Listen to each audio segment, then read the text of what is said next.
When it comes to skirmisher plus cavalry builds, Lizardmen have one of the best setups because their primary skirmisher unit does shoot 360 and has great speed at 48, which makes it ideal for supporting kind of cavalry engagements. Today I'm against Rider of Rohan once again. This is from our pulling out session, if you will, and I've gone with quite a cavalry-centric build in order to test the pullout against the light elves. We've got two horned ones here, plus 4 cold one riders, 2 on each flank. We've got Walmart Krokgar here on his cold one. Source Old Blood, very cost-effective, great support abilities. So we've got Stand Your Ground, Horn of Kygor, and Amulet of Itzel, just in case he were to bring a degenerate sniping build, which he did not, thankfully. We've also got a Skink Priest Lore of Beasts, which is incredibly cheap. Just got Flock of Doom for damage, and again, kind of skirmish. He himself is relatively fast, small target, can kind of try and stay out of harm's way, although he is quite squishy. Speaking of squishy, that Spellweaver, Lore of Beasts for Rider of Rohan, taking a few volleys up front. He's also got a Forest Drag in here, lots of Dryads, War Dancers, and then 4 Spear Dancers, including Loex Tricksters, which is pretty scary for my cavalry focus build. Sisters of Thorn to act as a support unit here as well. And let's get things rolling. Yeah, it's definitely going to be interesting. I was quite worried about a mass spear build as I was kind of constructing my cavalry build here, and it seems my fears were justified, although lack of mass for Rider of Rohan might be a little bit of an issue. He only has the 1 cavalry plus the dragon to try and actually stop the charges of the cold ones, so let's see as we get things rolling here. I'm going to skirmish my chameleons over to my left flank, and then we'll just bring the house, as they say. Just get the horned ones in a big charge with the cold ones as well. Well, these cold ones at least are going to fall back away from the Loex Tricksters. And then we're going to get the javelins as much as we can. I'm going to target all the skirmish units onto Spear Dancers specifically. But nice Flock of Doom there. I believe on Rider of Rohan's side. Yep, hits me with an upgraded Flock of Doom on my cavalry. Quick in and out charge, and let's check that pull-out behavior once again. And it does seem, yeah, a little bit of hesitation from this horned one, but you see they still maintain the movement order. If I highlight by pressing the spacebar, you can see that. So far so good.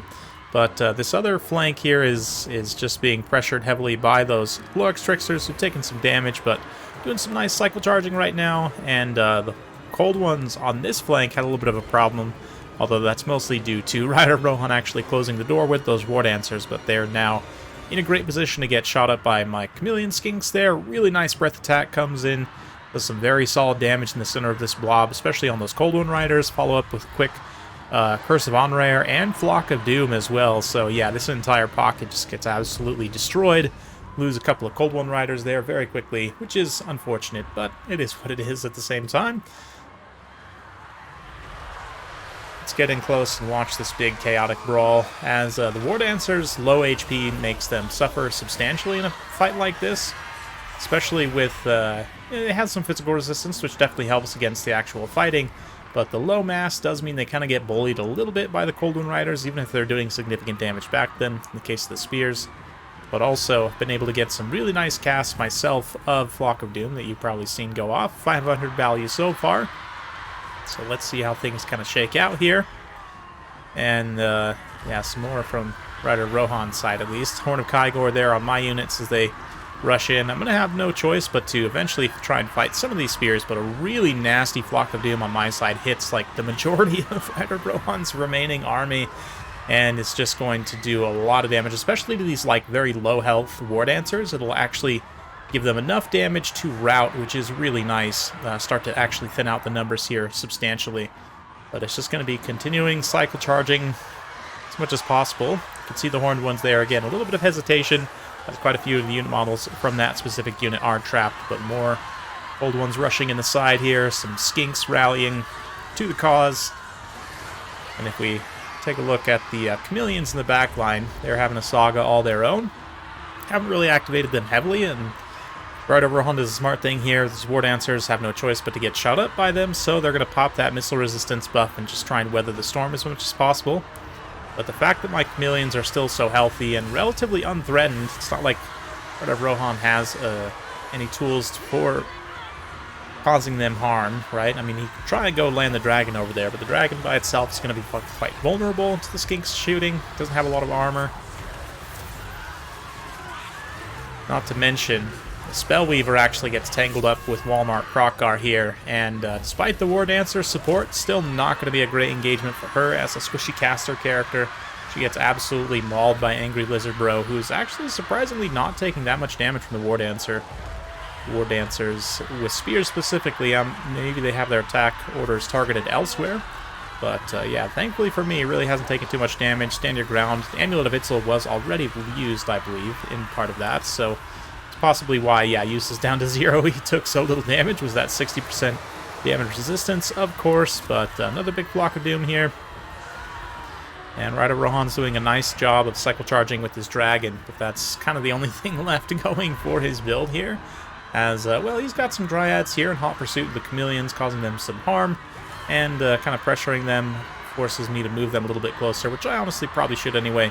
Try and make sure we finish off the last of these Spear Dancers, although pretty much done their job of killing off my cavalry for the most part. I've only got a handful of Cold One Riders here, pretty much all combat ineffective, a handful of Horned ones here.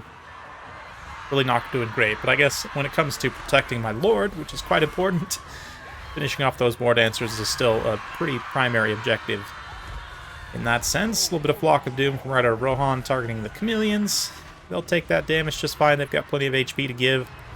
And as the poor Skink Priest, who has managed to mostly not get bullied too hard up to this point, does finally start to get smashed by the Angry Dragon.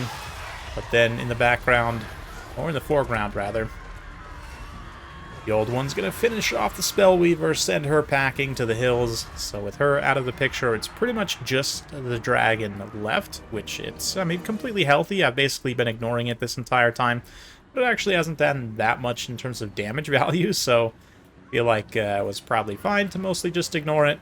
I don't know. Dragons, I feel like, can be very strong, but also can be a little bit of a, I don't know, hit or miss. With this, I think, obviously, in hindsight, Rider Rohan just needed some light cavalry to pressure my Chameleons. And, you know, especially even dropping the Forest Dragon, like, with the light cavalry to get a quick tear out just to break all those Chameleons super fast. Then, you know, the light cavalry are less vulnerable when chasing them, as they won't be getting shot by the blowpipes constantly. So, but granted, this wasn't the most super serious session, right? We're kind of just testing different things, not necessarily testing, but just getting a feel for it. And I have to say, the Lizard Cavalry did a pretty decent job overall, even though the build was pretty hostile to them, I would say. Granted, there weren't a lot of like poisons or other slows that could have potentially made things tougher for them. No nets or anything like that, but still, I'm pretty happy with their pull-out performance. We'll see in terms of damage value. Probably not amazing, but tactically, they did their job as all of those Horned ones just die in one single attack animation. Wow.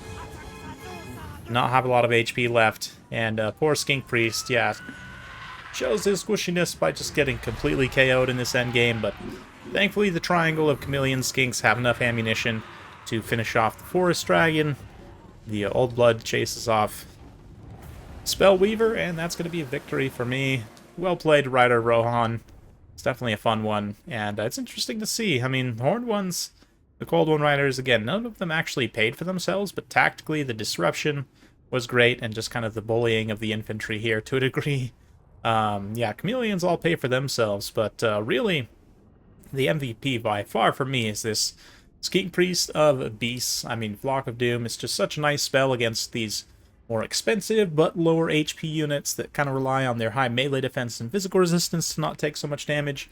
Flock of Doom bypasses both of those things, and especially in that big melee brawl where you can get so many units together for really concentrated casts, it's very cost effective. I mean, he costs like 350 points, something like that. I mean, just ludicrously cheap with just him on foot with one spell only. Yeah, Source Blood also gets some nice support and also finishes off Rider Rohan's Lord, which is great.